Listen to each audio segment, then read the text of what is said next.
éléments décoratifs comme des fontaines, des tonnelles et des allées, disposés savamment pour distraire les promeneurs, transformant ainsi le jardin utilitaire en un jardin d'agrément.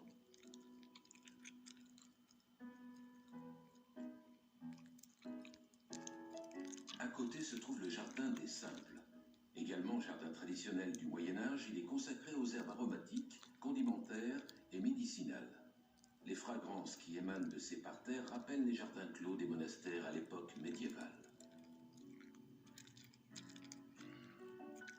Comme une prolongation des salons intérieurs, le jardin d'ornement est lui-même divisé en salons de verdure. L'aménagement de cette partie des jardins est l'œuvre de Lozano, un artiste peintre espagnol. Les dessins des parterres évoquent clairement une inspiration andalouse. Au plus près du château est le premier salon composé de 4 parterres et appelé jardin d'amour. L'amour tendre du premier carré est symbolisé par des cœurs. L'amour passionné est une évocation de la danse et du tourbillon passionnel.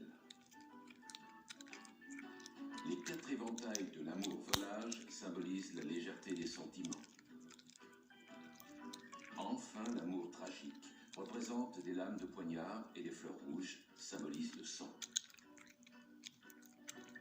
Le salon de buis évoque, lui, de façon symbolique la musique. Les grands triangles représentent des lyres à côté desquels figurent des harpes.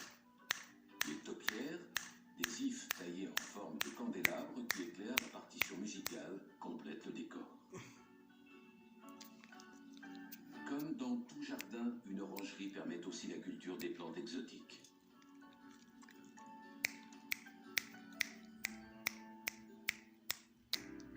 La chambre du soleil est la partie centrale des parterres où se trouve un bassin en forme d'étoile à 8 branches dessiné par le créateur du jardin, Joachim Carvalho.